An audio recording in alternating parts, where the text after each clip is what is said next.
Muy buenos días, muy buenas tardes, muy buenas noches, querido y querida oyente. Soy Jaime Garmar y estás en Club WordPress, un podcast donde entrevisto a profesionales de WordPress, del marketing y del emprendimiento online. Seas bienvenida, bienvenido a un nuevo interrogatorio.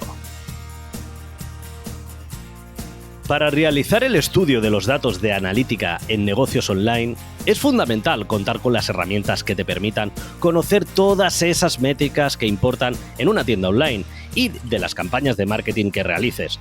Pero no solo es importante las herramientas, también es muy importante tener el conocimiento necesario para saber apartar el humo y poder sacar esos datos específicos con los que poder trabajar, con los que poder comparar.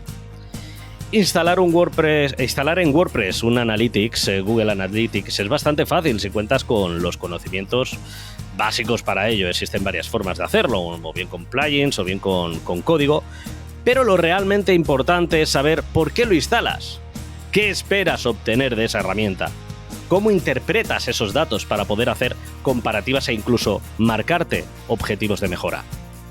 ¿Cuántas webs, querido y querido oyente, tienen instalada una herramienta de analítica para simplemente ver las visitas y acciones?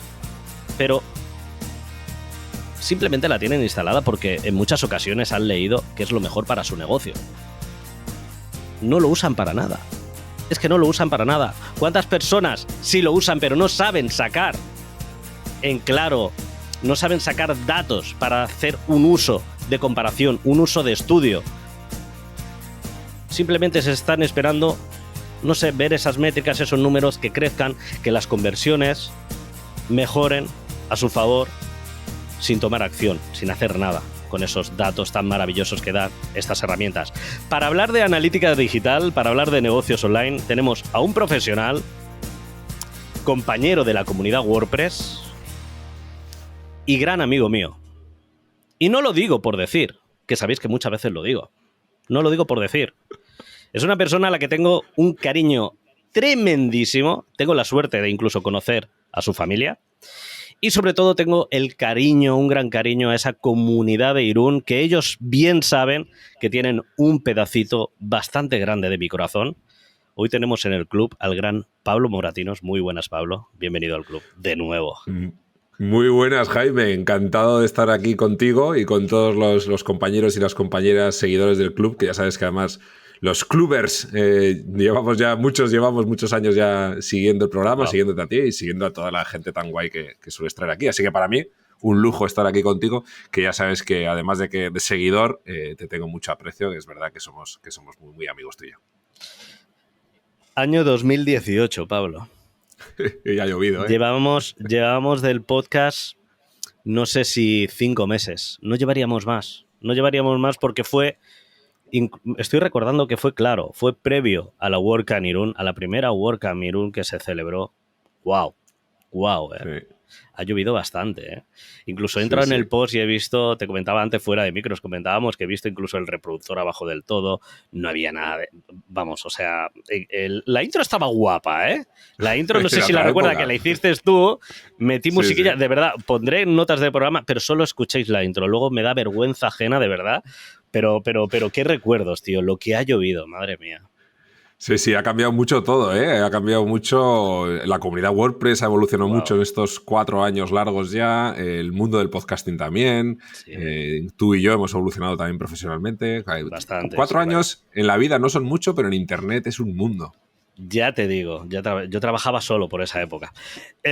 Bueno, Pablo Moratinos, fundador de 3YMedia Comunicación, donde desarrolla su actividad como consultor de marketing online.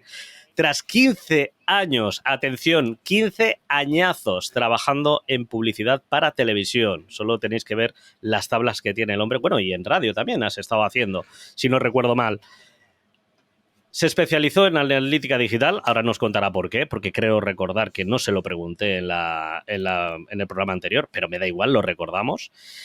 Y en experiencia de usuario, buscando entender mejor la relación entre marcas y sus usuarios en Internet. Por eso está hoy aquí. O sea, ¿quién mejor hablar de analítica que Pablo?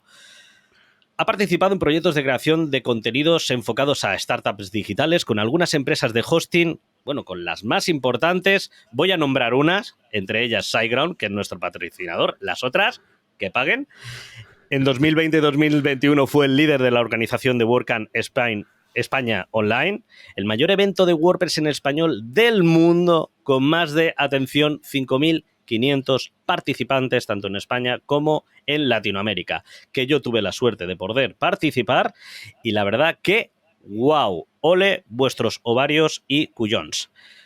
Dirige junto a mi gran otra amiga, y tampoco lo digo por decir, Ana Cirujano, la Academia de 3+Media School y el podcast semanal de Un Billete a Chattanooga, que os recomiendo encarecidamente.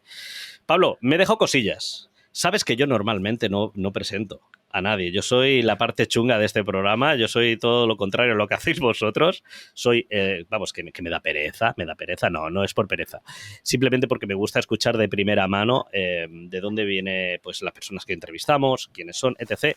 Cuéntanos qué me he podido dejar. Seguro me he dejado varias cosas, pero bueno, sobre todo, de dónde viene Pablo y alguna cosilla importante, aparte de tu parte editorial, que de esa hablaremos. ¿De acuerdo? Esa, si quieres, obvíala, porque hablaremos después.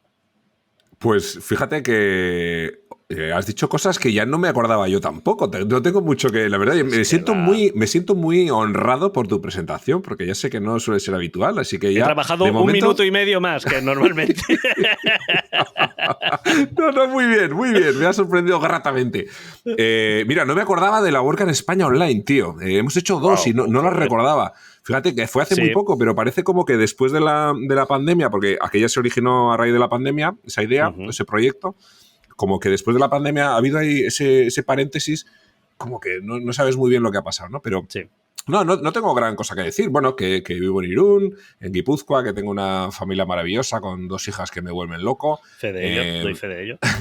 De las que me tengo que ocupar todas las tardes mientras trabajo, y por eso tengo muchas reuniones sentado al volante de mi coche mientras estoy aparcado, mientras mis hijas, una entrena fútbol y la otra hace ballet y otra no sé qué, y todo el día moviéndome así, con una bandeja para trabajar en el coche que me recomendaste tú, o sea que ahí te lo tengo que agradecer. Lo pondré en la nota del programa, fina gente, fina. Sí, canela fina para estar trabajando en el coche, que yo creo que para todas las personas emprendedoras que trabajamos además, pues o bien desde casa o en movilidad o tal, es muy, muy cómodo.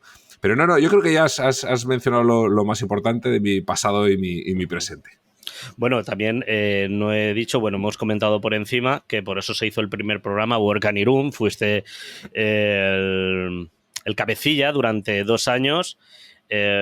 Lo he dicho en numerosas ocasiones, no me escondo, y no lo digo, sabe Pablo perfectamente que no lo digo porque esté él, porque lo he dicho en cada esquina, una de las mejores WordCamp, por no decir la mejor de toda España. ¿De acuerdo? Y seguramente comparable con muchas del mundo, pero no puedo comparar mucho, así que me voy a quedar en España, ¿de acuerdo? Una de las mejores. Bueno, Pablo, hemos venido de la comunidad WordPress, no te voy a preguntar tu relación, porque es absurdo, ¿de acuerdo? Eres alguien que colabora a diario en la comunidad. Así que vamos a ir directamente al turrón porque hay que exprimirte lo máximo posible y tampoco quiero hacer un programa de 3 horas, que bien sabes que no es lo que se suele hacer aquí. Así que la primera pregunta, venimos a hablar de analítica digital en negocios online. Pues, ¿qué es la analítica digital en negocios online? Explícanos un poquito, si quieres, versión Wikipedia, versión Pablo Moratinos. Pues fíjate, no voy a ser tampoco muy Wikipedia porque siempre me gusta, por lo menos en estos conceptos técnicos, que todo el mundo de alguna forma habla de ellos, oye hablar de ellos regularmente, pero me gusta darles por lo menos un enfoque práctico, ¿no? Y al final hay gente que cuando hablamos de analítica digital está directamente ya pensando en herramientas, pero en realidad, más que una colección de herramientas o una colección de acciones, es una forma de trabajar. Y les digo que es una forma de trabajar porque es una manera de intentar tomar las decisiones de crecimiento de un negocio en base a datos y no en base exclusivamente a intuiciones, que es lo que tendemos a hacer todos, ¿no? Porque las intuiciones en los negocios son muy peligrosas. Ya sé que está muy guay hablar un poco de todas esas leyendas que hay alrededor de grandes marcas que salieron en un garaje y que de repente alguien tuvo una idea brillante y ¡pam! Lo bonito. Claro, explotando. Pero la verdad es que no suele ser así. Las intuiciones son muy peligrosas porque los humanos somos seres muy, muy perezosos por naturaleza, ¿no? Nuestro cerebro está diseñado para buscar siempre la solución más cómoda, y esto tiene sentido, porque es un asunto de supervivencia y de economía de los recursos energéticos disponibles para el cerebro, Ujú. pero eso no quiere decir que sea la mejor decisión comercial posible, ¿no? La que se nos ocurre. Así que la analítica lo que trata de alguna manera, o la analítica digital para negocios online, lo que trata es de aportar información real que nos permita confirmar esas intuiciones y decidir los próximos pasos de un negocio. Y esto se ve de una forma muy sencilla con un ejemplo, ¿no? Imagina que tenemos que elegir la red social más interesante para atraer clientes a un e-commerce. Ujú. Pues lo más tentador para nuestro cerebro es escoger aquella red social en la que nos sentimos más cómodos, porque no tenemos que aprender nuevas formas de comunicarnos, nuevas interfaces de usuario, lo que sea, ¿no? Esto hace que, por ejemplo, si eres un tuitero habitual, pues dices, bueno, pues seguro que en Twitter voy a encontrar clientes, pero probablemente Ujú. eso es la decisión más acertada, o no tiene por qué serla. Bueno, Sí. pues la analítica nos ayuda a investigar en dónde están los usuarios más ideales para mi negocio y centrarme en esa red social. Esto es una decisión de analítica de negocio que no tiene nada que ver con instalar Google Analytics, pero que entra dentro de lo que es todo lo que puede ser un programa de analítica para un proyecto. Ya lo decía al principio, no es solo instalar una herramienta, como bien dice Pablo, he dicho Google Analytics, como bueno, luego comentaremos, existen mogollón de herramientas, pero bueno, Google Analytics, la más conocida y gratuita. Por supuesto. Uh-huh.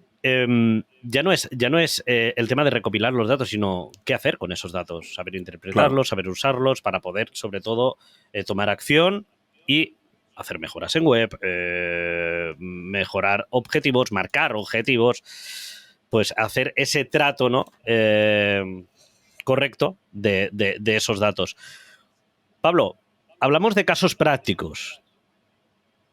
Y me parece un punto muy importante que podríamos machacar mucho, porque yo creo que de ahí se puede aprender mucho. Y sobre todo, joder, teniendo a alguien como tú, que tienes casos prácticos para dar y regalar, ¿cómo realizas tú cuando te llega un proyecto nuevo? ¿De acuerdo? Vamos a poner un proyecto. Cojamos esto con pinzas, querido y querido oyente, porque puedo decir algo que es un poco burrada. Un proyecto genérico. ¿Qué es un proyecto genérico? Nadie lo sabe, ¿de acuerdo? Pero vamos a poner proyecto genérico, voy a intentar explicarme. Venta de producto o servicio básico. No estamos hablando de membresías, no estamos... Un producto o un servicio, ¿de acuerdo? Cuando te llega a ti un e-commerce de este tipo, ¿por dónde empiezas tú a realizar esas analíticas, esos estudios? Yo creo que hay, y esto es genérico a tope, esto pasa con cualquier proyecto. Los proyectos normalmente que me llegan suelen estar en dos estados del negocio, ¿no? Uno suele ser proyectos que están iniciándose, un e-commerce que se está creando en este momento, y la mayor parte de las veces, bueno, no, la mayor parte tampoco sabría decir en qué porcentaje, la verdad es que nunca he hecho este estudio, pero en una parte muy importante también suelen ser negocios que no están funcionando y entonces recurren a la analítica como una forma de identificar cuál es el problema por el que no funciona, ¿no? Suelen ser esas dos situaciones. En ambos casos, y en todos los casos, yo creo que el primer punto es descubrir cuáles son primero los objetivos del negocio.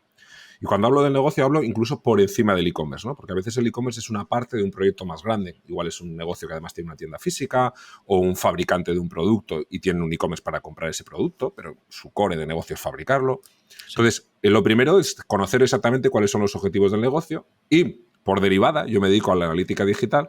Para mí todo lo que pasa fuera de Internet, pues siendo un factor importante, es algo que escapa un poco a mi control.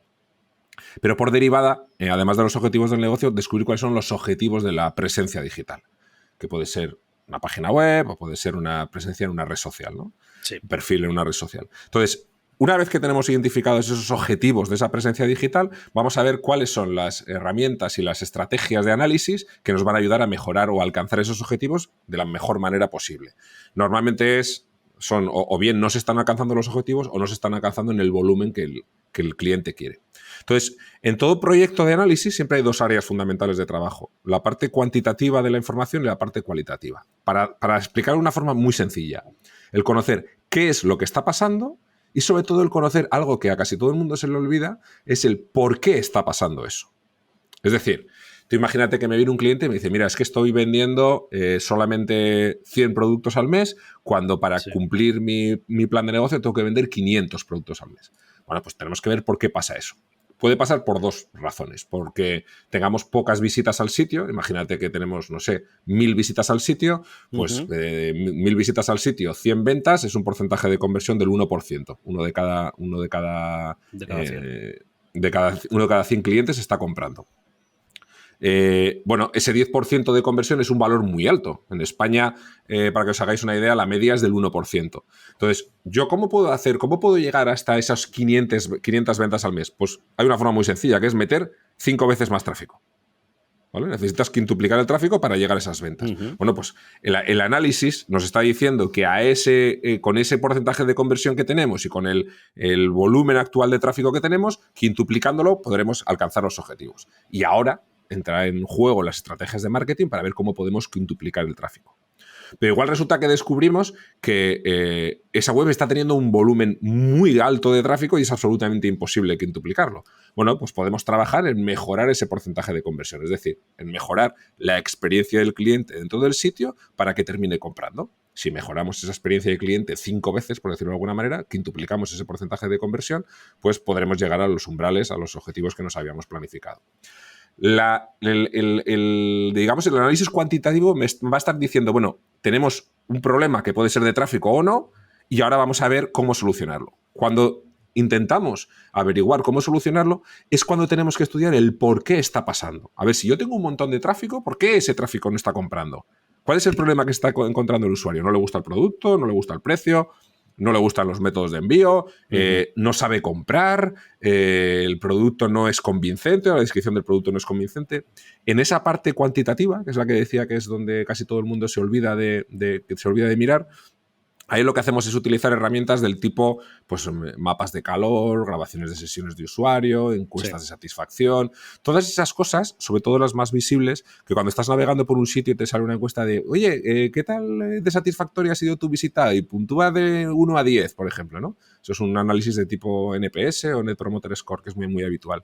Es una medida de la satisfacción del usuario. Bueno, pues todo ese tipo de encuestas lo que hacen es aportarnos información cualitativa que me dice, bueno, pues este problema puede estar originado por esta razón. Y ahora, de nuevo, es una tarea de diseño, de desarrollo, de marketing, el resolver esa situación. Entonces, siempre dos frentes, el qué y el por qué. El análisis cuantitativo y el análisis cualitativo. Y a partir de ahí, tomar decisiones de negocio o decisiones de marketing, hay que verlo. Luego comentaremos, querido y querido oyente, algunas herramientas para hacer mapas de calor y demás, que hay herramientas que en su versión gratuita ya de por sí os pueden dar bastantes datos y que son temas muy interesantes, grabación de sesiones, bueno. Los que no conozcáis este mundillo, yo me pongo en la piel de cuando yo descubrí estas herramientas y flipaba la de cosas que se pueden descubrir y hacer, ¿de acuerdo? Pablo, es brutal. Sí. Pablo, me surge una pregunta después de tus comentarios.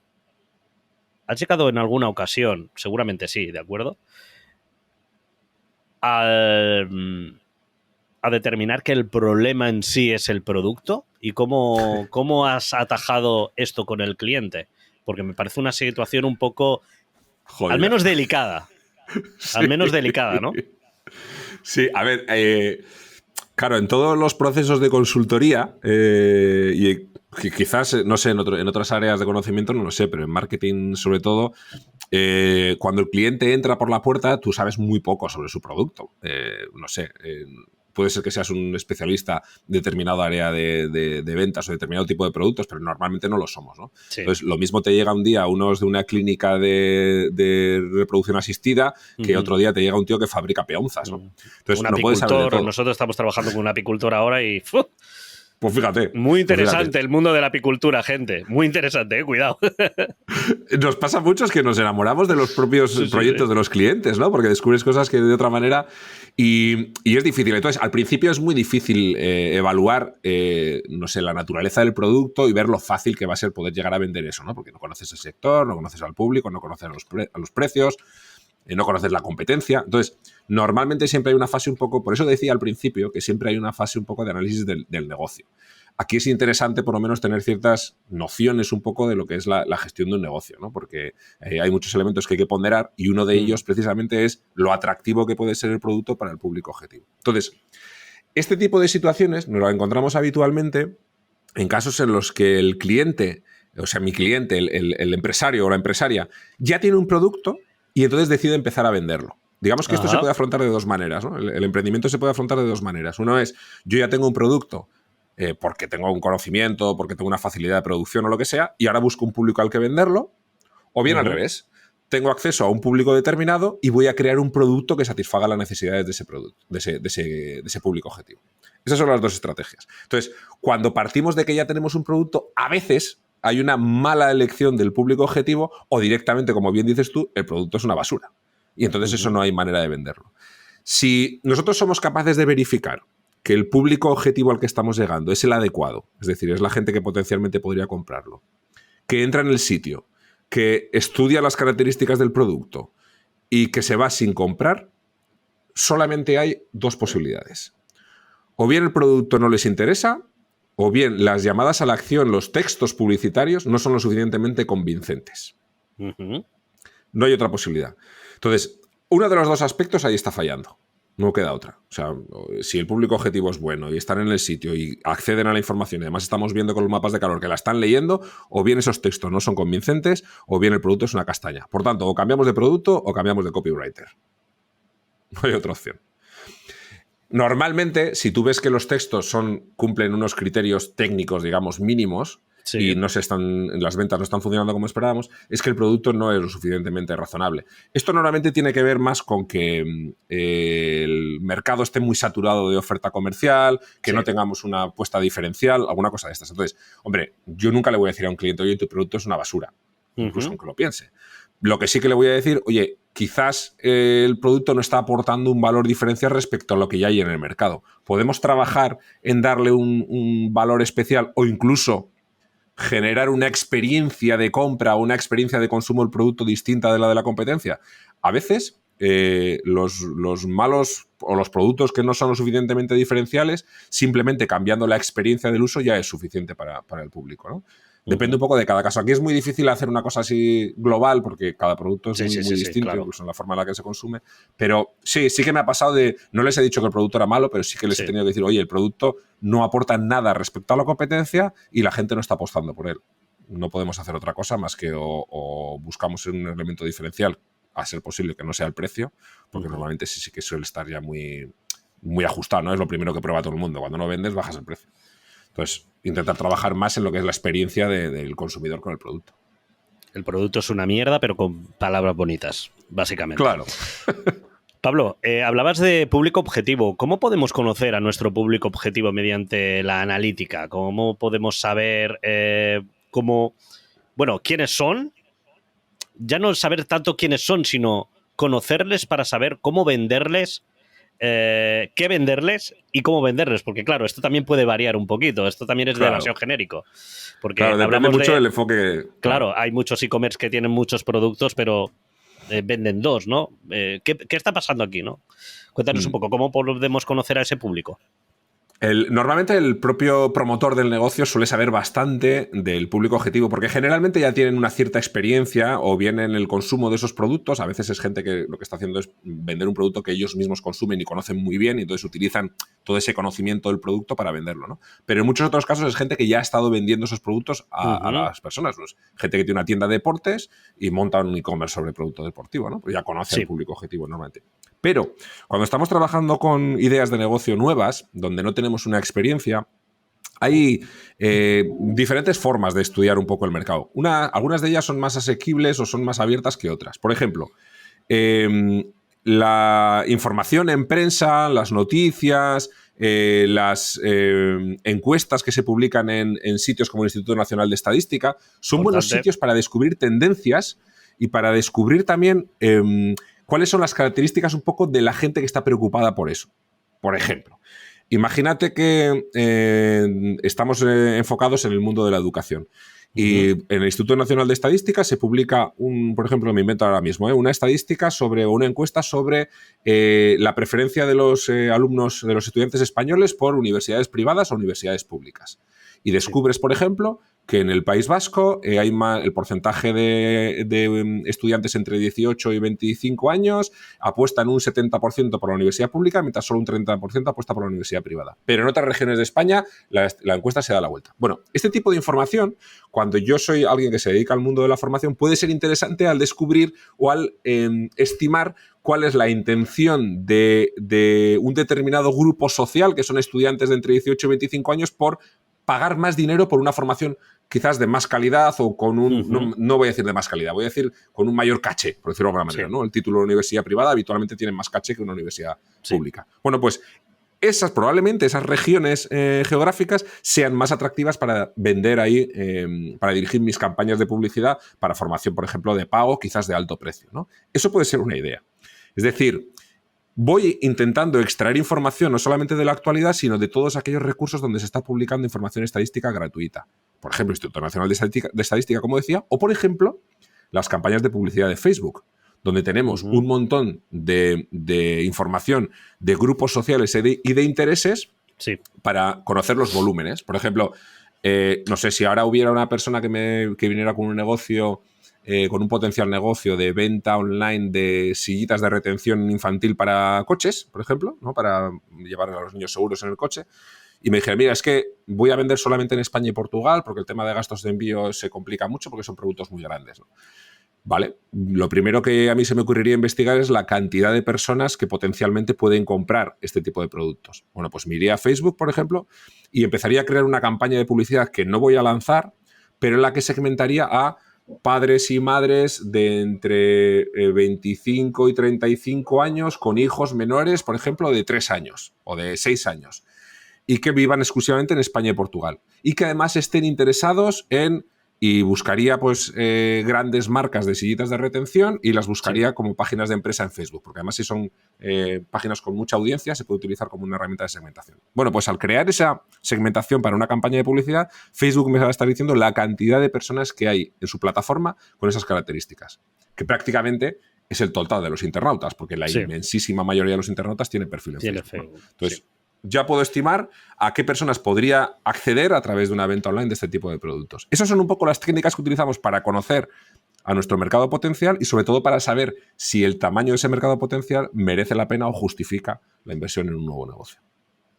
Sí, la verdad que lo de la herramienta de Facebook, gente, tenerla muy en cuenta porque a la hora de segmentar no es tan compleja si le dais una vueltecita, pero da muchísimos datos. Pero pero datos que ni se os pasaría por la cabeza y que ellos contemplan por el hecho de ser, al final, una de las redes sociales más utilizadas mundialmente. Pablo, un poco viene a colación de la pregunta de antes del producto. Al igual que existe personas un poco enamoradas de su producto, ¿no? Y esto lo habrás visto 1000 veces, que es fácil, ¿no? Decirles, oye, pues a lo mejor hay que hacer esa mejora, hay que hacer esa investigación, hay que cambiar el foco, el modo de venderlo, ¿no? También hay personas, yo me he encontrado, y corrígeme si me equivoco, o bueno, no, si me equivoco no, dime si tú te lo has encontrado alguna vez, personas enamoradas de las que se cree que es su público objetivo. Me explico. Tienes un producto. Bueno, esto pasa mucho con servicios, sobre todo me lo he encontrado con servicios. Tú tienes un servicio, crees que tu público objetivo o al que tú te quieres dirigir es X, pero luego las métricas dicen que es Y. ¿Cómo se trabaja eso? Porque también hay personas enamoradas de sus pensamientos, digamos, de sus, lo que decíamos antes, esas pajas mentales que no hacemos a veces y que no son no me sale la palabra. Cuantificables. Exactamente, no me salía. También existe ese perfil de cliente. Sí. A ver, mira, hay una... Yo creo que... esto es un tema un poco de personalidad, ¿no? Sí. Pero yo creo que si hay algo en lo que todo el mundo debería estar más o menos de acuerdo es que no tenemos ni puta idea de nada. Cierto. O sea, pero así en general. Sí, cierto. Porque ya está, cerramos aquí. Hasta... Claro, es que es verdad, es que el conocimiento en cualquier área hoy en día relacionada con el marketing, la venta online o internet en general cambia muchísimo. Es tan amplio, tío, y es tan variable y no tiene nada que ver lo que pasa en España con lo que pasa en Alemania o con lo que pasa en Perú. Es brutal, ¿no? Todas las diferencias que hay. Entonces, normalmente al cliente... cuando hablas, esto se puede aplicar a ti mismo también, ¿no? Es el poner todo en duda. A mí lo que me gusta o lo que trato de compartir con mi cliente es ponerlo todo en duda. Yo siempre, en las primeras reuniones, siempre les pregunto, ¿no? Bueno, ¿cuál es el público objetivo que tienes definido en tu negocio? Bueno, pues si te dicen, pues mira, yo creo, y siempre empiezan así, ¿no? Yo creo, jodido, porque yo creo es que no lo has ido apuntando. Sí. Pero yo creo que son en su mayoría mujeres de 35 a 45 años que tienen 2 hijos y que además tienen estudios universitarios y trabajan de media jornada por la mañana y tal. Bueno, ya normalmente si viene con tanto detalle, algo han estudiado. Sí, vamos. O tiene mucha imaginación o algo ha estudiado, sí. Eso es. Pero fíjate que normalmente ese tipo de información proviene de sus experiencias satisfactorias. Es decir, quién es su mejor cliente o cuál es el cliente con el que han tenido la mejor experiencia comercial, que no tiene por qué ser el que más les ha facturado. Exactamente. ¿Vale? Entonces, ellos, de nuevo, el cerebro tiende a ser vago, a ser perezoso y te da la información de ojalá todos mis clientes fueran así. Entonces, claro, a todos nos encantan los clientes que pagan rápido, que pagan bien, pero a veces tienes dentro de tu horquilla de grises de clientes, tienes que jugar un poco con diferentes perfiles, ¿no? Sí. Entonces, normalmente siempre lo que hacemos es poner en duda todo esto inicialmente y empezar a hacer experimentos. Vamos a utilizar tu perfil, el perfil comercial o el perfil de cliente objetivo que tú tienes en tu cabeza y vamos a lanzarle una campaña de publicidad. Vamos a gastarnos, no sé, 100 euros en lanzarles una campaña de publicidad pequeñita para ver cuál es el retorno que nos aporta, ¿no? Cuántas ventas provocan. Y ahora yo te voy a hacer, en base a los datos que yo he ido recopilando, he creado otro perfil, otro target, otro público objetivo distinto y vamos a lanzarle otros 100 euros de campaña para ver cuál es el retorno que nos da, cuál es la respuesta que nos aporta, ¿no? Y vamos a ver, que sean los números los que nos den la respuesta. Es muy difícil cuando tú muestras una gráfica y muestras, mira, la barra es una gráfica de barras y dices, la barra azul es el público objetivo, es la respuesta del público objetivo que tú definiste y la barra roja es la que he definido yo. Cuando es un elemento muy visual en el que ves que la barra roja es el doble que la otra, sí. No hay discusión. Claro, estamos hablando de pasta. Claro, estamos hablando de pasta. Y yo digo, hostia, no, es que eso es dinero. Es que ese tamaño de barra que es el doble es dinero, ¿no?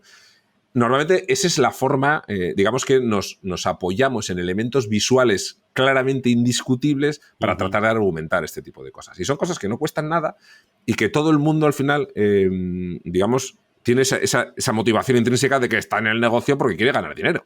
Es muy feliz con su negocio, pero quiere ganar dinero. Entonces, cuando puedes demostrarlo con números, con datos, es mucho más fácil llegar a la gente. Y, evidentemente, pues muchísimo respeto y muchísima mano izquierda. Porque, claro, por supuesto. Claro, es que es muy importante evitar hacerle sentirse al cliente que es tonto, que se está equivocando durante años. Estás hablando de su producto, de su negocio, de su niño. Claro, yo cuando estamos hablando de mejoras en un sitio web, por ejemplo, la analítica es muy buena para detectar posibles mejoras en un sitio web, ¿no? Imagínate que el cliente ha pagado, no sé, 10.000 euros por un sitio web en el que luego los formularios son una castaña. No le puedes decir al tío, oye, te han timado con la web. No le vas a decir eso, no le puedes hacerse sentir inútil, pero le dices, mira, la web está muy bien y además creo que podemos mejorarla en estos aspectos para maximizar su rendimiento. Eso es muy distinto de decir, oye, esta web es una puta mierda y tenemos que rehacer de nuevo los formularios. Pero el efecto final o la consecuencia final es parecida. Es que el cliente va a decir, vale, pues venga, vamos a trabajar en mejorar porque estamos viendo o porque me has convencido de que podemos sacarle más partido. Y su experiencia dentro del proyecto analítico y el proyecto de mejora es mucho más satisfactoria y no le hace sentirse incómodo. Yo creo que, y tú que eres un gran comercial, además sabes que la parte de la psicología en la relación personal es muy importante, también en estas cosas. Sí, no lo más. Claro. Sobre todo conocer a quién estás hablando para saber hasta dónde puedes llegar, ¿de acuerdo? En los límites, marcar límites. Porque es lo que hablábamos, hay mucha gente enamorada de su producto, hay mucha gente enamorada de lo que decía Pablo, lo que para él son los datos, para lo que realmente lo que a él le agrada. Porque es eso, o sea, al final buscamos esos atajos de los que hablábamos, nuestro cerebro busca esos atajos para hacernos sentir bien, ¿de acuerdo? Entonces, ¿en qué nos basamos? Pues en toda esa cantidad de clientes que nos pagan bien, que nos dicen, mira qué bueno eres, mira qué bonito eres y mira qué bien trabajas. Y nos olvidamos de todas esas quejas, de todas esas reclamaciones que nos han ido formando, ¿no? Tras los años y los meses, que incluso son datos casi más importantes que los positivos. Dime, en los que apoyarse. Fíjate que lo estabas comentando, que era un tema que no quiero dejar pasar, porque lo has dicho varias veces y es muy interesante, que es el tema de los coleccionistas de datos, que es de gente que se siente muy tranquila con su métrica, alma comercial, con sus métricas, sí, porque está coleccionando las métricas y es que yo tengo instalado Google Analytics desde hace 7 años. Sí. Y un plugin en WordPress que me lo enseña en el admin ahí, pum. Claro, sí, con Monster Insights en el admin de WordPress para ver todos los gráficos ahí y tal. Y los miras, y, hombre, todas las semanas. ¿Y cuántas decisiones has tomado en base a esa información? No, ninguna. Entonces, ¿para qué quiero los datos? Como si los datos para lo que sirven. Claro, si los datos son carísimos. Hoy en día, coleccionar datos es carísimo, porque se recoge mucha información, ocupa mucho espacio, ahora mismo estamos en todo el mare magnum del Big Data, toda esa información ocupa un montón de espacio y ocupa recursos en tu sistema, incluso en tu página web. El Monster Insights tiene un impacto, bastante fuerte en el sitio. Y si no utilizas esa información para nada, estás perdiendo dinero con ella. Entonces yo, para la gente que no lo... voy a decir una cosa que es mentira, pero bueno, para que se entienda. Si no vas a mirar los datos, no instales Google Analytics. Pasa de ello, porque no te va a aportar nada a la web. En realidad, yo no digo eso porque... O no quiero decir eso porque prefiero que tengas Google Analytics instalado para que dentro de un año, cuando me llames, yo ya tengo un histórico de datos para tomar decisiones. Estaba pensando justamente en eso. Pero si no vas a mirar los datos y tampoco me vas a llamar, no lo instales, que te está haciendo que vaya más lenta la página web. No, es así. Estos datos de los que estamos hablando, al final, para buscar soluciones, muchas veces ya no es solo focalizarnos en el producto, ya no es solo focalizarnos en ese público objetivo, también en muchas ocasiones nos dan datos para saber experiencia de usuario, el cómo navega por la web. ¿Estos datos realmente, Pablo, se podrían utilizar para mejorar un sitio web? Sin duda. Mira, algo que yo creo que todo el mundo lo va a captar rapidísimamente. Yo creo que todos los que hemos usado WordPress alguna vez, seguro que tarde o temprano hemos terminado diseñando una landing page para una campaña, una página de aterrizaje para vender un producto, y esa propia página es autónoma en sí misma, ¿no? Presentas un producto y tienes un botón de compra, o bien tienes un formulario de contacto para mandar un presupuesto para un servicio, lo que sea. Bueno, pues habitualmente las landing pages tienen una estructura muy vertical, es decir, tienes un proceso de navegación en el que tienes que hacer un scroll y habitualmente nos encontramos el formulario en la parte inferior, ¿no? ¿Qué sucede? Que para nosotros es muy importante saber la cantidad de gente que entra en esa página, pero sobre todo es muy importante saber qué cantidad de gente ha visto la llamada a la acción o el formulario ese que es el objetivo final, ¿no? Sí. Como ese objetivo o esa llamada a la acción puede que esté en la parte inferior del scroll, no podemos saber de toda la gente que ha entrado cuánta gente lo ha visto, porque habrá gente que cargará la página pero no seguirá leyendo. Esa gente no ha visto el formulario y no tenemos una manera, cómoda o rápida de ver eso. Bueno, pues una herramienta que nos pinte mapas de calor de scroll, que son esos mapas, no sé, todos, yo creo que si tenemos en mente, por ejemplo, el típico mapa de verano en el que ves las temperaturas más altas de la península y ves un mapa de España o de cualquier otro país en el que ves que las zonas de Levante y la zona centro ahí aparecen en un rojo masivo. Del rojo al azul. Claro, eso es. Y las zonas de la costa pues siempre son un tono de verde o más azulado en función... Bueno, pues eso es un mapa de calor. Entonces podemos pintar un oasis sobre nuestra web para saber cuál es el porcentaje de scroll que han hecho los usuarios, la media de usuarios en nuestro sitio. Bueno, pues si detectamos que sabemos que hemos tenido 1000 visitas, pero detectamos que solamente un 20% ha llegado hasta la altura del formulario, pues ya sabemos que de esas 1000 visitas, solo 20, en este caso solo 200, han visto el formulario de contacto. ¿Qué sucede? Que ahora ya sí que puedo empezar a estimar que si he recibido 100 formularios de contacto, he conseguido un 50% de conversión frente a la gente que ha visto el formulario, no frente al total de gente que ha accedido a mi página. Y esto me da una visión mucho más real del diseño de mi sitio. A veces, la solución en una situación como esta es subir a nivel de diseño el formulario a una parte más alta para que más gente lo vea, y solo con eso vas a conseguir mayor cantidad de suscriptores, porque has mantenido exactamente el mismo porcentaje de suscripción. Esto, por ejemplo, es un ejemplo muy, muy simple de cómo puede afectar a nivel de diseño de nuestro sitio. O a nivel de desarrollo. Una analítica que mucha gente conoce hoy en día son las Core Web Vitals, ¿no? Estas métricas de Google que permiten saber cómo es la experiencia de un usuario en la página, la velocidad de carga y todo esto. Eso es una analítica.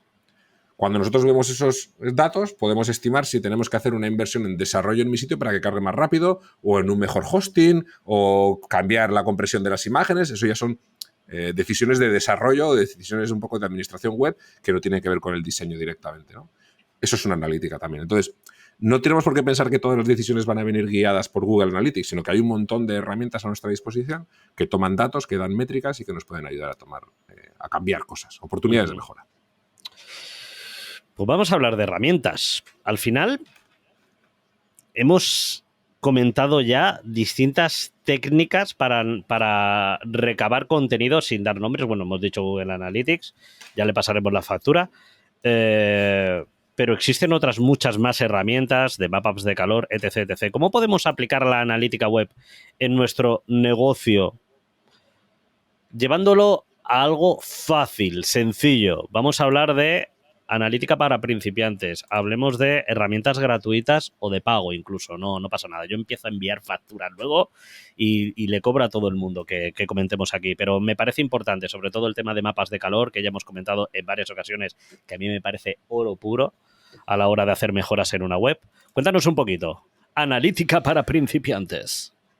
Mira, yo creo que si tenemos que hablar de una herramienta de analítica estándar, que se ha convertido en un estándar para la industria, está claro que es Google Analytics, no la vamos a saltar, tenemos que empezar con ella, ¿no? En concreto, sí. Google Analytics 4, que ya desde octubre, creo que del año pasado, ya está, digamos, como versión por defecto cuando alguien instala un Google Analytics.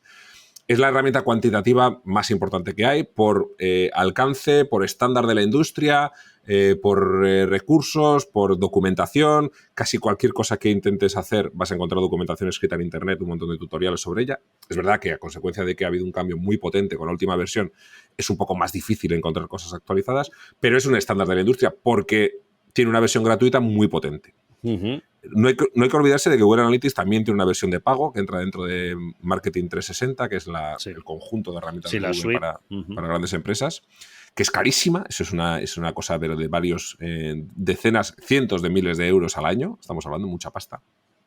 Pero bueno, eso digamos que está ya en otra división, ¿no? Juega en otro nivel. Uh-huh. Pero Analytics es un poco el estándar. Entonces yo a todo el mundo le recomiendo empezar porque es la herramienta un poco más genérica y sobre todo en el caso de que tengas que utilizar los datos como un argumento, por ejemplo, para vender tu negocio, que esto es algo que se utiliza mucho. Imagínate que desarrollamos un e-commerce y en un momento dado queremos vender ese e-commerce. Bueno, pues cualquier información que vayamos a utilizar como argumento de venta tiene que estar avalada por una herramienta, digamos, estándar. Y Google Analytics la es. Uh-huh. Es ese tipo de herramienta. Entonces, si yo le digo a alguien, mira, que tengo X tráfico en mi sitio, ¿vale? ¿Y cómo lo has medido? Pues lo he medido con Analytics. Ah, pues perfecto. No, es que lo he medido con no sé qué herramienta que tú no conoces, pero que es muy famosa en la comunidad WordPress de Irún. Entonces, vale, pues cojonudo. Pues ya ese dato ya no es, digamos, relevante o no es fiable, ¿no? Para muchas personas. Para otras, por supuesto que sí. En este sentido, hay algunas herramientas que son útiles también de manera cuantitativa y que sobre todo dentro del mundillo de WordPress son muy útiles, como por ejemplo Coco Analytics, Slim Stats, por ejemplo Matomo, que es una herramienta muy similar a Google Analytics. Todas estas herramientas funcionan perfectamente sobre WordPress, tienen un impacto mínimo en el sistema, nos libra de algunas dificultades o de algunos problemas técnico-legales que puede presentar Google Analytics en cuanto al tema de la privacidad de los usuarios. Bueno, pues por ejemplo, Coco Analytics o Slim Stat Analytics dentro de WordPress no tienen ningún problema con las cookies, funciona todo de manera interna dentro de nuestro sitio sin acceder a servidores de terceros y por tanto, digamos, corremos menos riesgos a nivel de privacidad. No quiero decir que Google Analytics los corra, pero si no hacemos una implementación correcta, sí estaríamos en esa situación. Entonces, en ese sentido no tenemos mayor problema. Tenemos herramientas gratuitas, incluso libres, como estas que he mencionado ahora, sin problemas con gestión de privacidad. Y además tenemos también Google Analytics, que es lo más potente que hay ahora mismo. Eso en cuanto al análisis más cuantitativo. Después tenemos en la parte cualitativa herramientas que no son tan conocidas. Para mí, la preferida es Microsoft Clarity. Microsoft, la misma empresa que desarrolla Windows, pues resulta que tiene un montón de productos en el mercado y uno de ellos es Clarity, que es un producto gratuito. Este es un producto que lo que hace es que tiene una combinación, fundamentalmente son tres tipos de herramientas. Una herramienta cuantitativa, pero con métricas que no nos da Google Analytics, son unas métricas muy particulares. Por ejemplo, una que es así que es bastante divertida, que son los clics de rabia, que son esos clics que reciben alguna parte de nuestra web donde el usuario espera que haya un botón o una interacción y no hay nada. Entonces el usuario hace clic, clic, clic, clic, clic, clic. Eso es. Eso es un clic de rabia. Entonces, normalmente lo tienen, por ejemplo, imágenes que el usuario espera que esas imágenes se hagan más grandes para verlas en más detalle o cosas que parecen botones y no lo son. Pues Microsoft Clarity te descubre esos clics de rabia y te dice dónde están para que tú puedas resolver ese problema de diseño, por ejemplo, ¿no? Además tiene mapas de calor por clic y mapas de calor por scroll y además tiene grabaciones de sesiones de usuario. Con lo que podemos ver cómo se desplazan los usuarios por nuestro sitio y qué puntos consultan más, dónde se detiene más la navegación o qué puntos se saltan, cosas así. Esto a los que sean más juguetones con este tipo de herramientas les recordará una herramienta que es un auténtico clásico en el sector, que es Hotjar, que es una herramienta muy típica para este tema de los mapas de calor. Hotjar, a Clarity le ha hecho mucho daño a Hotjar porque ofrece muchas de las cosas que tienen gratuitas, pero Hotjar es algo más completa y más compleja que Clarity, porque además de estos mapas de calor y grabaciones de sesiones de usuario, además nos da la posibilidad de implementar encuestas de satisfacción, ¿vale? Es decir, es una suite mayor de opciones, pero por contra hay que pagar. Hay una versión gratuita con ciertas limitaciones que se puede utilizar para probar, pero luego hay que pagar. Lo bueno de estas herramientas, algo que me gusta hacerles ver a los clientes es que incluso aunque sean de un coste elevado, por ejemplo, imagínate que te digo, no, es que esta herramienta vale 150 euros al mes. Y dices, puf, echas números y dices, al año me va a costar más de 1.500 euros, es una locura, tal. Dices, a ver, es que tú no tienes por qué estar haciendo mapas de calor durante un año. Los puedes hacer durante un mes. Inyectamos tráfico ese mes mediante campañas de publicidad bien segmentadas y durante un mes probamos y hacemos todos los análisis. Paramos de pagar la mensualidad, analizamos los datos y tomamos las decisiones. Y dentro de X tiempo, cuando hayamos implementado los cambios, ya volveremos a pagar otra mensualidad. Es decir, podemos hacer altas y bajas. Y al final estamos hablando de que has pagado 150 euros el primer tanda de análisis y otros 150 después de 6 meses, ¿no? Que yo creo que ya son cifras que son mucho más asequibles. Entonces, normalmente hay que jugar con estas herramientas gratuitas, pero si tenemos que tirar de herramientas de pago, no pasa nada, porque se puede controlar de esta manera el gasto sin volvernos locos, ¿no? Pues estas serían un poco, yo creo que las 3 familias, Google Analytics y las herramientas cuantitativas gratuitas que existen, por ejemplo, para WordPress, las herramientas cualitativas gratuitas como Microsoft Clarity y las de pago, por ejemplo, como Hotjar. No os preocupéis, querido y querida cliente, porque os pondré todos los enlaces en clubwpress.com, el post que haremos sobre este episodio, para lo que lo tengáis. Sencillo, yo Coco Analytics lo tengo instalado en bastantes proyectos propios y de clientes, y la verdad que es una maravilla. De los demás no puedo hablar de los otros plugins, pero de este sí, porque lo he usado bastante. Y Clarity no lo conocía, Pablo. Así que gracias. Pues vas a flipar. Clarity, vais a flipar porque mirando por es muy encima potente. Y digo, joder. Sí. Perfecto. Yo era más de pagar. Pablo, tu libro. Aquí cuando digo, háblanos de tu libro, normalmente me refiero a algo general, ¿no? He venido a hablar de mi libro, pero en este caso es 100%. Ahí lo tenemos. Yo no lo tengo porque me lo dejan en el pueblo. Por cierto, me debes una copia firmada, que se me olvidó en Work and Irum. Al final pedirte entre tanta... Mira la de rato que pasamos juntos y se me olvidó pedírtela. Estamos a nuestras cosas, Jaime. Nada. Regalaré el mío y la copia firmada me la quedaré yo. Pablo, háblanos de tu libro. Estamos hablando de negocios online, data driven, perdón. Marketing, maximiza tus resultados y ahorra tiempo y dinero. Cuéntanos. Esa maravilla que has sacado hace muy poco, la verdad. Oye, y lo primero de todo, enhorabuena, porque has estado en la mayor biblioteca online del mundo. Estamos hablando de Amazon. En varias ocasiones entre los primeros puestos y creo que el primero. Dentro de la segmentación de la categoría. En la preventa. A ver, esto ha sido una flipada de aventura. Algo que yo no me había... Bueno, no es que no me lo hubiera planteado nunca, pero no era un proyecto que tuviera sobre la mesa. Pero bueno, se puso en contacto conmigo la gente de Anaya Multimedia y me propusieron escribir el libro. Y yo dije... Me propusieron escribir un libro. Y luego yo ya elegiría de qué sería y tal, con lo cual... ¡Qué guay! Bueno, sí, genial. O sea, evidentemente les hice varias propuestas y ellos eligieron un poco y de hecho ajustamos, porque es verdad que un problema que tenemos muchos es que tendemos a hacer cosas demasiado especializadas muchas veces, ¿no? Porque quieres profundizar mucho. Y ellos te ponen los pies en eso y te dicen, oye, que es un libro que tenemos que venderlo. Claro. No hagas una cosa súper friki que luego no se venda porque esto es un negocio. Entonces, digamos que te obligan un poco a poner los pies en el suelo y luego además durante la escritura del libro te alegras de que hayan tomado esa decisión. Porque hay que generar mucho contenido y escribir muchísimo e investigar muchísimo. Y es un trabajo titánico. Para mí fue un trabajo de 6 meses. Yo lo que me propuse era que cualquier persona, independientemente de su nivel técnico, que quisiera lanzar un negocio en Internet, tuviera una guía que le acompañara en todo este proceso que hemos estado describiendo hoy de tomar decisiones basadas en datos. Es decir, alguien que estaba en cualquiera de los puntos de la evolución de un proceso, desde no tengo ni idea, pero quiero montar algo en Internet, ¿cómo empiezo? ¿O de dónde saco una idea? Pues yo le ayudo a buscar esa idea a encontrar esa idea en Internet y utilizar los datos para saber si esa idea puede ser viable o no, hasta esa situación en la que yo ya llevo 2-3 años de experiencia, pero no consigo vender lo que quiero. ¿Qué puedo hacer para vender más? Pues desde el punto A hasta el punto B, toda la distancia intermedia que hay, todos los casos que nos podamos encontrar, es la evolución que yo he planteado en el índice del libro, ¿no? En todos los capítulos. Cada alto en el camino es un capítulo. Y esto hace que cualquier persona pueda empezar a leer el libro en el capítulo que le interese, e incluso está pensado para que una vez que llegas al punto final en el que yo ya tengo clientes fidelizados, ¿qué puedo hacer ahora?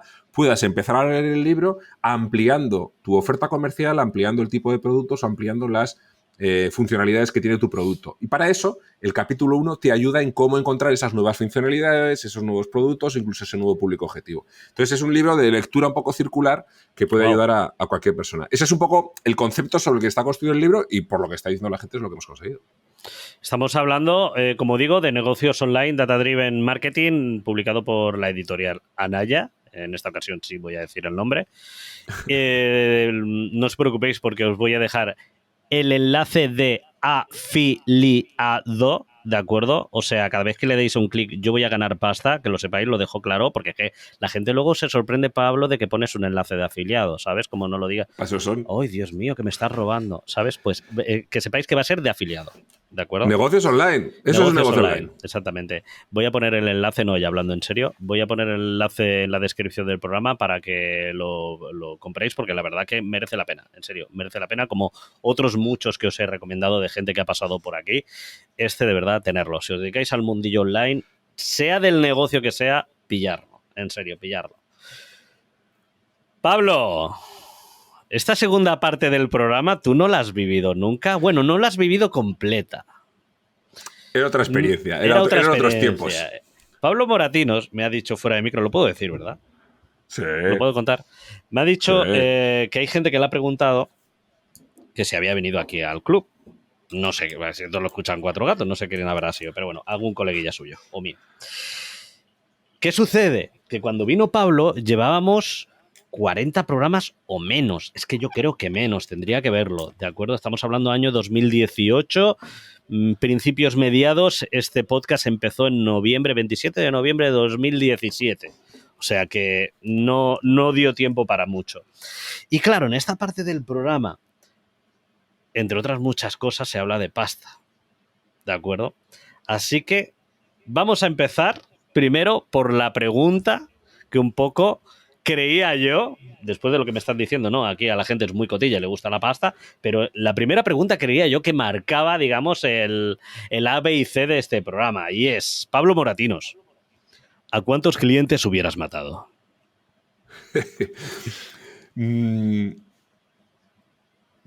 No demasiados, hay algunos que sí, pero fíjate, más que matado, de cuántos clientes me hubiera tenido que desprender antes de lo que lo hice.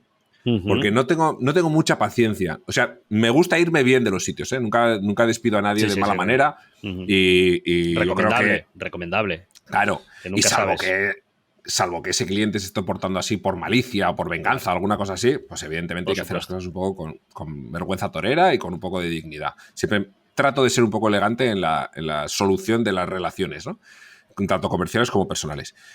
Pero sí que es verdad que he tenido experiencias muy, muy desagradables donde te tocan un poco tus principios. No tanto porque sea gente que, yo qué sé, que te pone pegas para pagarte o que te da mucho la tabarra, porque yo creo que esas cosas casi siempre son error nuestro, en el sentido de que no hemos sido capaces de definir los límites al principio de la relación comercial y no todo el mundo sabe cómo comportarse en una relación. Sí. Y a veces con un proveedor de servicios con el que no han tenido ninguna otra experiencia anteriormente, ¿no? Gente que nunca ha diseñado una página web, pues no sabe cómo es la relación, ¿no? Sí. O no entiende por qué tienes que pagar un 50% por adelantado, o no entiende, yo que sé, que al año tiene que renovar sus plugins y que lo que yo pensaba que iba a ser solamente el hosting ahora resulta que son 300 euros más, yo que sé.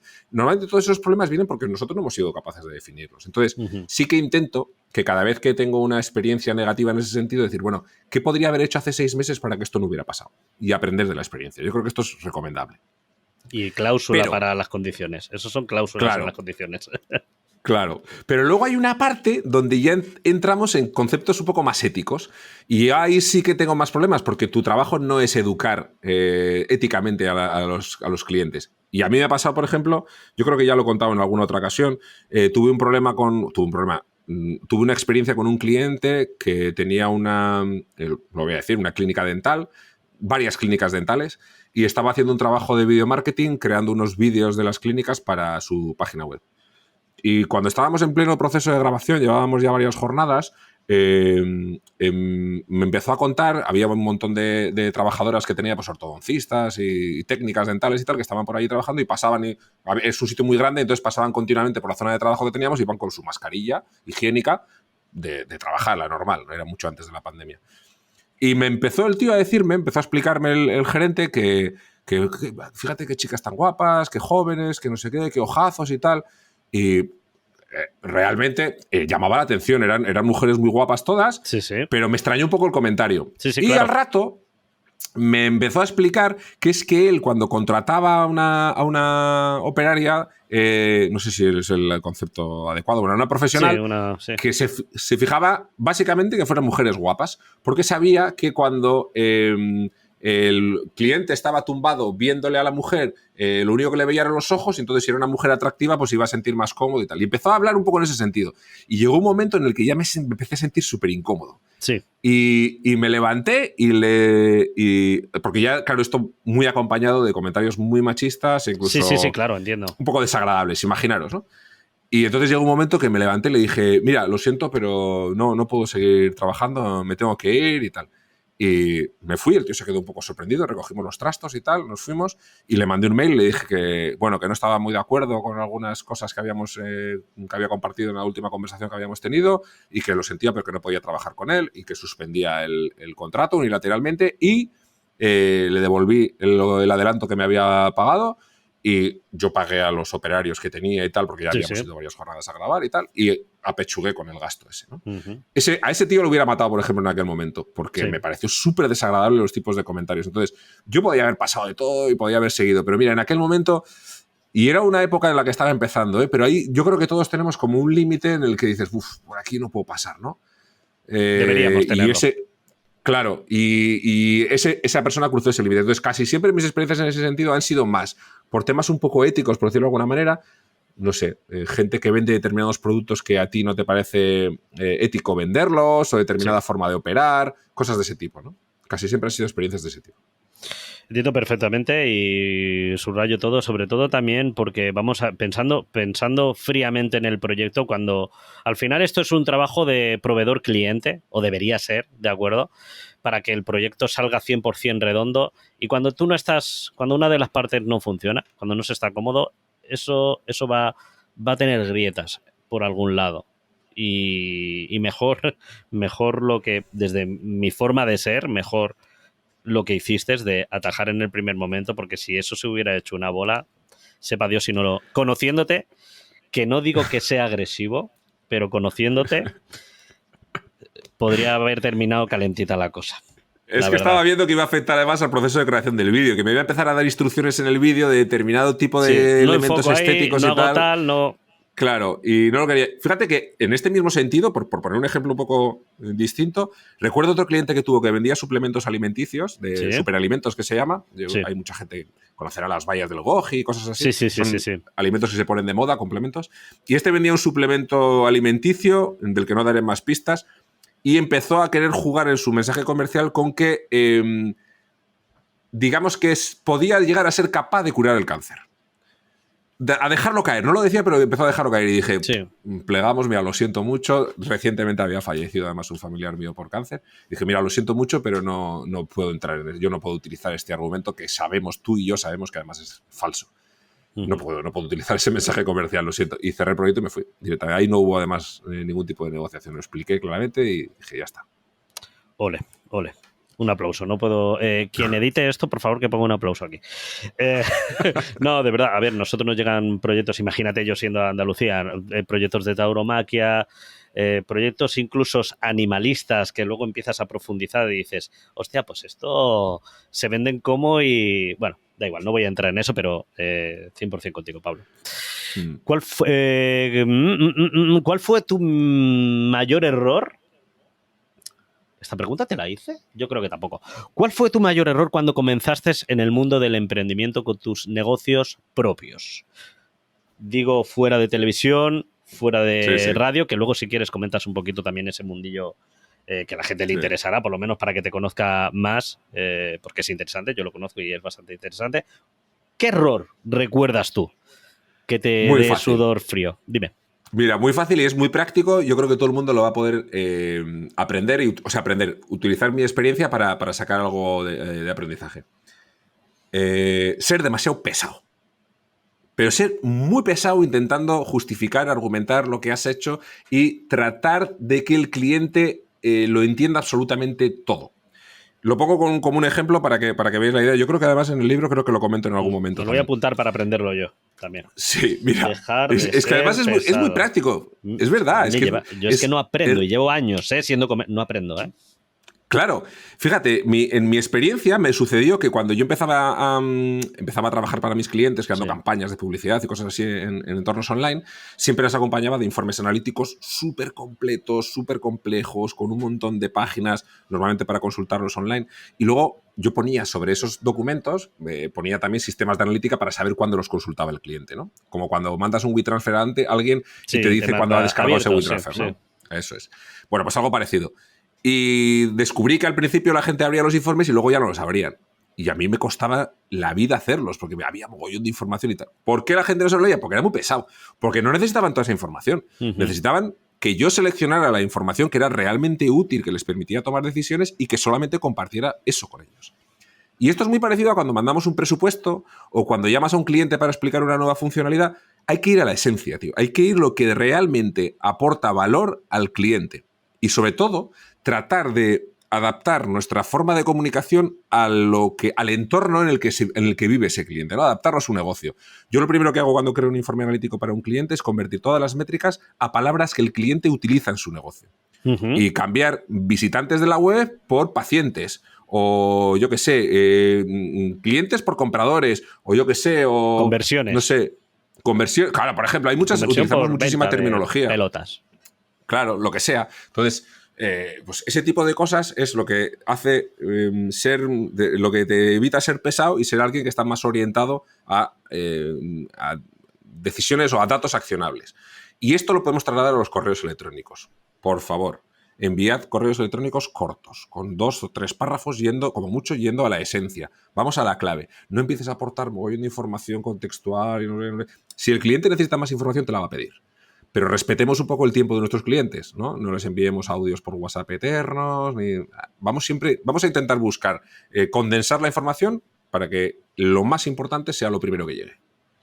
Me estoy apuntando para ver si hacemos un programa solo basado en esto, el tema del contacto con el cliente, porque esto es un mundo, gente, ¿eh? Sí. Hay libros escritos para solo esto, un mundo. El tema del email cliente, me acuerdo hace no mucho hablando con Carlota Galván, que tú conoces, Pablo, hablando con el tema de que típico email a cliente que quieres hacer el cese de servicio, o bien que le dices que algo está en contrato estipulado así, ¿no? Le envías un correo al cliente y te sigue con el RQR y ella lo que hace, que lo empecé a hacer yo también, es coger el mismo correo electrónico, copiar, pegar y volver a enviárselo. A ver si así te das cuenta, ¿no? A ver, la conversación fue más grande, no puedo contarla aquí porque nos tiraríamos una hora, pero fue muy, muy, muy, muy, muy interesante y me viene a la cabeza esto. Tenemos que hacer un programa de trato con cliente, comunicación con cliente. Ya veremos a ver cómo lo organizamos. Bueno, Pablo, vamos a satisfacer o a intentar satisfacer la curiosidad de toda esa gente que está ahí esperando. En este episodio creo yo que no habrá habido nadie, o al menos muy poco porcentaje, que hayan adelantado 35 minutos, como sé que hacéis muchos. Porque lo sé, ¿sabéis? Que adelantan en plan de si el programa suele durar 1 hora, 1 hora y cuarto, 35, 40 minutos, pum, segunda parte del programa y a cotillear. Vamos a hablar de Money. Señor Pablo Moratinos. Aquí me pongo serio, porque es que con Pablo me da respeto. Facturación mensual, anual, trabajos, proyectos personales. Como siempre digo, no estás obligado a decir datos exactos, incluso a dar ningún dato. Siempre digo que insistiré, a ti no te voy a insistir, porque te tengo respeto y miedo, un poquito también. No, es broma, es broma. Pero bueno, por lo menos saber en qué se basa tus líneas de negocio, porcentajes, y si das cuantías, maravillosas. Hablemos de facturación, no hablemos de lo que te llevas al bolsillo, ¿de acuerdo? Que la facturación ya sabemos que hay que meterle gastos, etc, etc, etc. Y también te digo que serías de los pocos, como bien sabes, que no lo diría. Ya está, no digo más.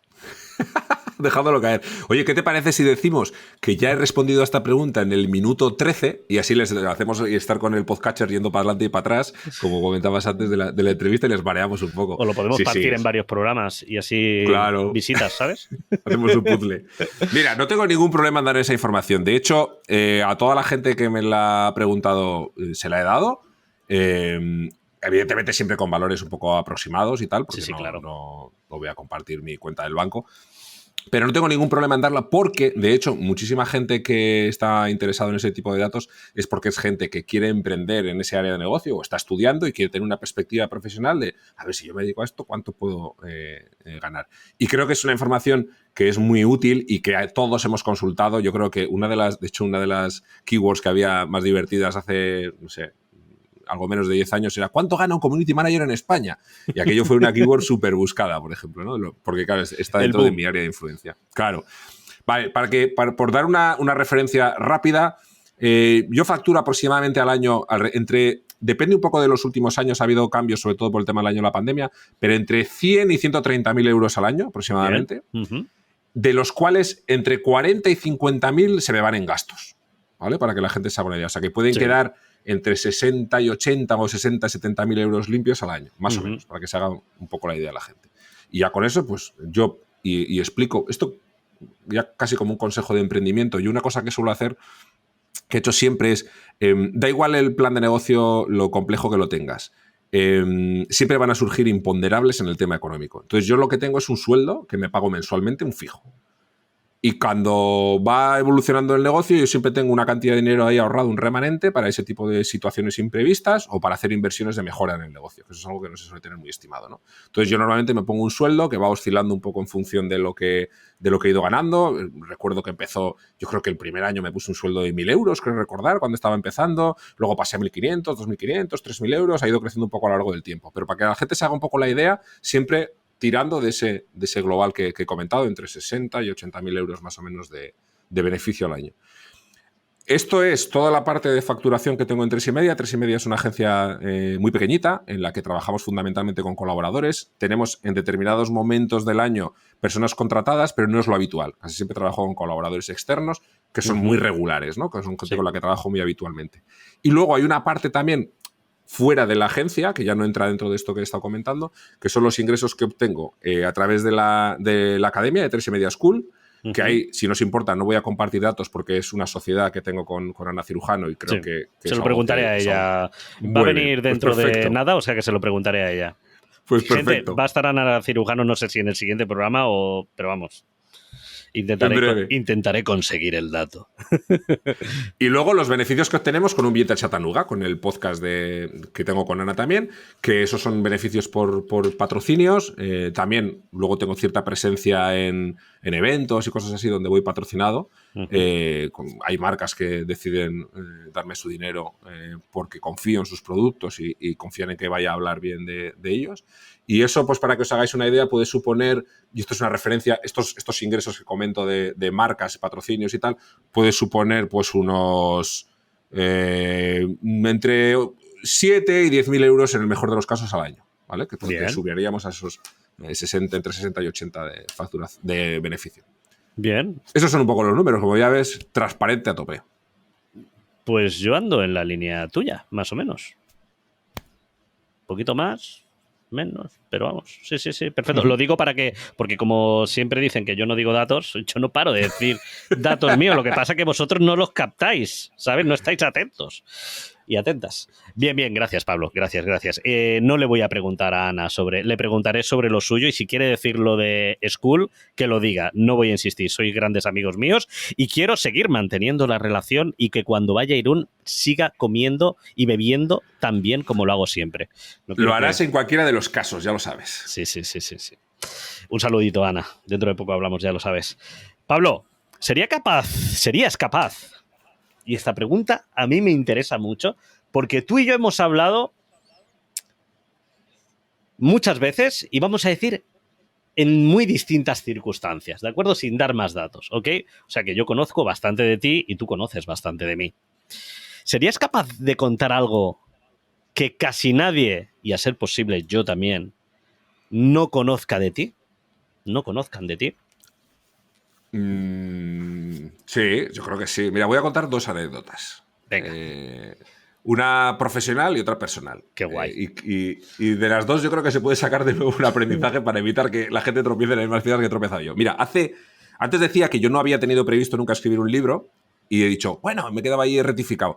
Sí tuve un proyecto de escribir un libro y de hecho surgió hace unos años, me entrevistó Joan Boluda, que también es buen amigo tuyo. Un saludo, Joan. Me entrevistó en su programa, en su late night, para hablar de temas de analítica y tal. Sí. Joan y yo nos conocimos en WordCamp Barcelona y la verdad que tenemos una forma muy similar de ver un poco cómo la analítica puede ayudar a los negocios digitales, ¿no? Entonces me entrevistó en su programa y hablando de esto me dijo, joder, oye, él acababa de sacar la guía de emprendedores que había publicado y me dice, ¿qué te parece si sacamos una guía del analista digital? Y la escribes tú, yo te ayudo en la promoción y tal, y hacemos un poco una joint venture de estas, ¿no? Dije, pues estupendo, ¿no? Un proyecto con Joan, pues me apetecía mucho y tal. Y estuve durante unos 6 meses escribiendo esta guía, basada exclusivamente en Google Analytics. Era una guía de cómo utilizar Google Analytics para el emprendimiento. Y entonces llegó Google Analytics 4 y absolutamente todo cambió. ¡Oh, Dios, qué dolor! Y el 80% de lo que había escrito no valía para nada. ¡Oh, qué dolor! Y entonces le mandé un email a Joan y dije, oye, Joan, la he liado gorda, macho. Porque dice, ya, tío, es que, claro, ¿quién se iba a imaginar que el cambio iba a ser tan radical, ¿no? Es verdad que en los últimos meses sí que había habido cierta información en ese sentido y ya había parado un poco el pistón. Entonces, prácticamente todo lo que había escrito era útil porque todavía seguía existiendo la versión anterior, pero ya no tenía sentido publicar ese libro. Entonces lo paré. Y algunas de las cosas que escribí, que eran cosas estratégicas, sí que las pude recauchutar, reutilizar de alguna manera o reenfocar un poco para el libro que escribí después. No demasiado, la verdad es que lo he utilizado más en artículos para mis blogs y tal. Pero ahí hice una cagada gorda. Y es un aprendizaje, nunca dediques demasiados recursos a hablar sobre algo que puede cambiar radicalmente y no está en tu mano controlar eso. Y más si es una herramienta online, gente. Claro. Cagada gorda de 6 meses en los que mientras mis hijas estaban entrenando o recibiendo clases, ahí estaba yo con el ordenador y tac, y perdiendo el tiempo. Hombre, pero es que yo también, a mí lo que me duele realmente, un proyecto con Joan, todos sabemos lo que conlleva que Joan, oye, pues mueve unas masas de vamos a decir, de clientes o objetivos grandes. Trabajar con Joan, que personalmente, como dices, también soy colega suyo y es una persona majísima, ¿no? Qué dolor, ¿no? Tanto trabajo que alguien como Joan te diga, oye, vamos a colaborar juntos y que... Qué hijo puta que es Google a veces, ¿eh? Sí, la verdad es que me la lío gorda. Oh, Dios, sí. Grabaros esto a fuego, gente, lo que ha dicho Pablo, en serio, a mí me pasó algo parecido, no lo voy a contar porque no viene al caso, pero me pasó algo parecido, ¿de acuerdo? No con un libro. Bueno, da igual, no viene al caso. ¿Cuál era esa segunda experiencia que ibas a contar? Mira, fíjate que por cerrar el asunto de lo de Joan, casualmente, cuando yo publiqué mi libro con Anaya, él publicó simultáneamente un poquito antes un libro sobre membership sites en Anaya, también en la misma colección. El libro terminó por unirnos también por otro lado, lo que es un poco las casualidades de la vida, ¿no? Vale. Mira, la segunda anécdota, que esto lo sabe muy poca gente porque es muy, muy personal, sucedió cuando yo trabajaba en el mundo de la televisión. Antes me comentabas un poco que al compartir alguna experiencia. Yo trabajé en el área de publicidad, trabajé también en informativos al principio, hice una serie de procesos y luego trabajé en un puesto ya de cierta responsabilidad como dirección técnica. Estaba muy, muy obsesionado con el trabajo. Trabajaba un montón de horas, además era un trabajo que requería trabajar hasta altas horas de la noche y llegó un momento en el que estaba prácticamente obsesionado con el trabajo, ¿no? Y esto yo creo que nos pasa fundamentalmente a todos los emprendedores, pero creo que es un rasgo de personalidad de las personas que somos emprendedoras independientemente de dónde estemos trabajando, porque se puede ser muy emprendedor trabajando por cuenta ajena también, ¿no? Lo que se conoce como intraemprendimiento. Y en aquella época estaba absolutamente obsesionado con el trabajo. Entonces, pues como nos pasa a todos los que nos obsesionamos con el trabajo, terminas teniendo problemas en las relaciones personales, fundamentalmente con tu pareja, sobre todo cuando eres joven, ¿no? Y luego con tus hijos o lo que sea.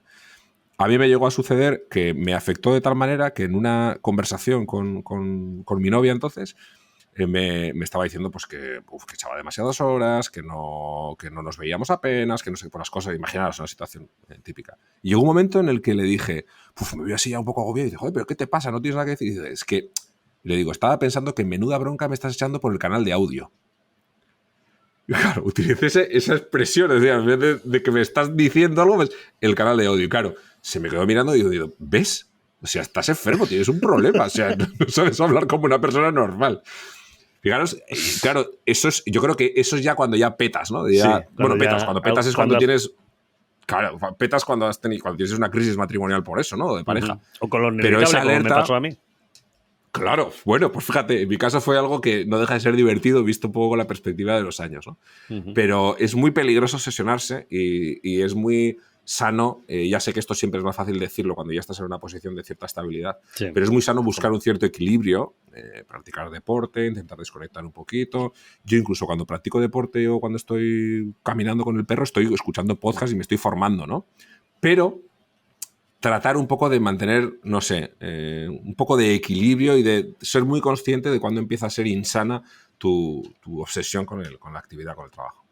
Y sobre todo también por temas de optimización del tiempo, si también un poco analizar, que hoy es una palabra que se ha utilizado mucho, si todo el tiempo que estamos utilizando es efectivo. Porque muchas veces, sobre todo cuando estamos creando un negocio, cuando estamos en ese momento emprendedor de quiero hacer mejoras y demás, damos vueltas innecesarias y consumimos un tiempo innecesario, pero realmente innecesario, y que no nos damos cuenta. ¿Por qué?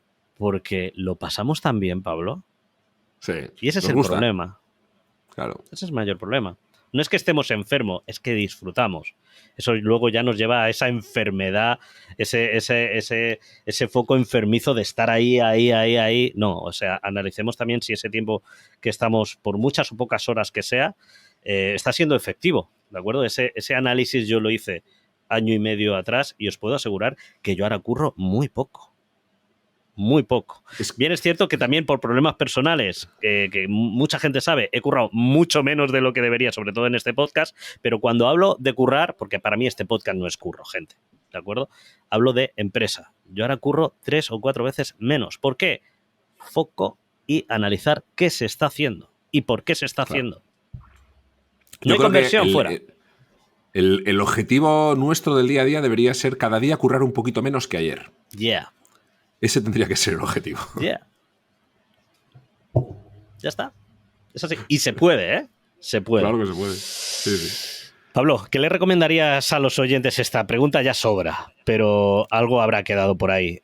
¿Qué le recomendarías a los oyentes para poder sobrevivir en este mundillo del emprendimiento online? Sobre todo esa gente que está empezando, ¿de acuerdo? Que es un alto porcentaje de oyentes del club.